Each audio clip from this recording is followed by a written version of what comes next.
नमस्कार दोस्तों, मैं आप सभी का स्वागत करता हूं फिर से एक बार हमारे ऑडिबल वीडियोस में। और दोस्तों, आज लेंगे एक थोड़ा सा अलग सा सवाल। सो दोस्तों, सवाल ये है कि हमारे शेयर मार्केट के जर्नी में हमारी जो लड़ाई है वो एग्जैक्टली कौन से चीज़ से है। सो इसके आंसर तो मल्टीपल है। जैसे कि एक तो हमारी लड़ाई हमारे खुद के दिमाग से, खुद के दिल से है।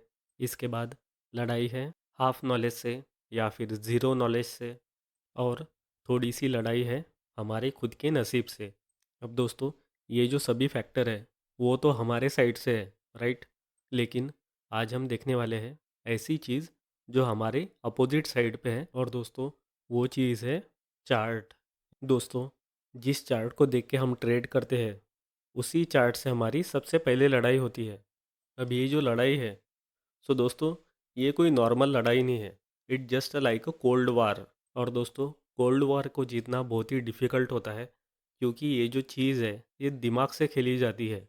इसमें और किसी पावर का इतना ज़्यादा रोल नहीं होता है। सो अभी ये सवाल आता है कि ये एग्जैक्टली कौन से टाइप की लड़ाई है। सो देखिए, शेयर मार्केट का जो चार्ट है वो बहुत ज़्यादा पावरफुल है। और किसी भी लड़ाई में हमेशा पावरफुल पार्टी जो होती है वही जीतती है। अब जनरली हमारे साथ क्या होता है कि वो चार्ट जो है जिसको हम देख रहे हैं, जो हमारे अपोजिट साइड पे है, वो ज़्यादा पावरफुल है। और उसका टारगेट क्या है? उसको चाहिए हमारा कैपिटल, जो हमने ऑलरेडी ऐड करके रखा है, राइट। और जो कैपिटल हमने ऐड करके नहीं रखा है वो सभी कैपिटल उसको चाहिए। उसका टारगेट ये है। और हमारा टारगेट क्या है? हमें ये चाहिए कि हमें हमारा कैपिटल लगा के हमें उस चार्ट से प्रॉफिट कमाना है। अब उसकी एक्सपेक्टेशन और हमारी एक्सपेक्टेशन कंप्लीटली अलग है, राइट। और जैसे कि आपको ऑलरेडी पता है कि पावर उसके हाथ में है, हमारे हाथ में नहीं है। तो ऐसी कौन सी चीज़ है जिससे हम ये लड़ाई जीत सकते हैं? तो सबसे पहला पॉइंट आता है हमारे साइड के वेपन्स का। तो सबसे पहला वेपन जो है हमारे पास, वो है हमारा कैपिटल। अब हमारा कैपिटल अगर बहुत ही कम है तो दोस्तों ऑब्वियसली हम इस लड़ाई में हारने वाले हैं। क्योंकि अगर हम थोड़ा थोड़ा करके अगर कैपिटल लाते हैं तो उस केस में क्या हो रहा है कि हमारा कैपिटल जस्ट जा रहा है। यानी ये जो लड़ाई है ये हम ऑफ कोर्स फॉर श्योर हारने वाले हैं। सो कभी भी हमने ऐसा नहीं करना चाहिए कि थोड़ा थोड़ा कैपिटल लाके ट्रेड करना चाहिए। क्योंकि अगर थोड़ा थोड़ा कैपिटल हम लाते रहे तो दोस्तों हमें इतना पता नहीं चलता है कि थोड़ा थोड़ा करके हमारा पैसा ख़त्म होते जा रहा है। सो इसीलिए ट्राई कीजिए हमेशा कि थोड़ा थोड़ा पैसा लाने के जगह पे आप एक काम कर सकते हैं कि आप सबसे पहले सीखने की कोशिश कीजिए, अपनी साइकोलॉजी डेवलप करने की कोशिश कीजिए, पूरा नॉलेज लीजिए।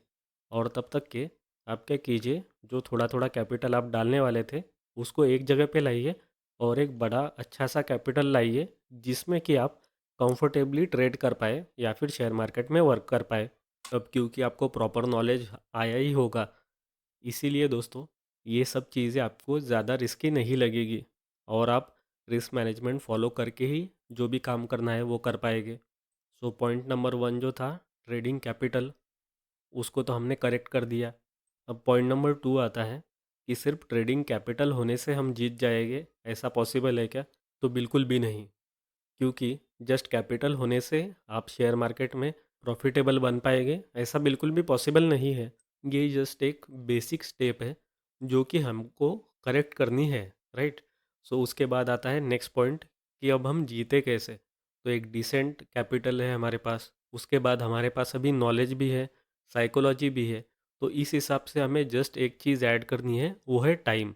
अभी दुश्मन बहुत बड़ा है, तो क्या हम उसको जल्दी से हरा पाएंगे क्या? तो नहीं दोस्तों, ये बिल्कुल भी पॉसिबल नहीं है। हमें टाइम को थोड़ा सा ऐड करना होगा, यानी कि टाइम लगाना होगा थोड़ा। और धीरे धीरे करके हमें क्या करना है कि थोड़ी थोड़ी सक्सेस लेनी है over the period of time.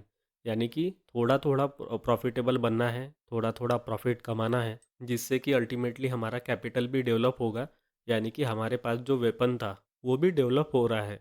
और ऐसा ही करते करते दोस्तों एक टाइम ऐसा आ जाता है कि आपका कैपिटल भी डेवलप होता है, आपकी रिस्क मैनेजमेंट जो है वो भी इम्प्रूव हो जाती है, आपकी साइकोलॉजी भी इम्प्रूव हो जाती है। और ये सब चीज़ होने के बाद आप श्योरली जीतना चालू कर देते हो। अब ऐसे केस में अगर सपोज़ कीजिए आप उस पॉइंट पे आ पाए जिस पॉइंट पे आप एक परफेक्ट ट्रेडर यानी कि एक आइडल ट्रेडर बन पाओ, ऐसे पॉइंट पे अगर सपोज़ आप आ गए, तो जो आपका एनिमी है वो एनिमी रहेगा ही नहीं, वो आपके साइड से आ जाएगा। यानी कि हमारा एम ये था कि हमें शेयर मार्केट को हराना नहीं है, हमें जस्ट उसको अपने साइड पे लाना है। तो जब आप एक परफेक्ट ट्रेडर, आइडल ट्रेडर बन जाते हो, उस टाइम पे शेयर मार्केट आपकी साइड ले लेता है। और दोस्तों, उसके बाद आपको फिर पीछे मुड़ के देखने की ज़रूरत बिल्कुल भी नहीं है। आप just life time rule follow करते रहो और आप देखोगे कि आप फॉरएवर प्रॉफिटेबल ट्रेडर बन जाओगे।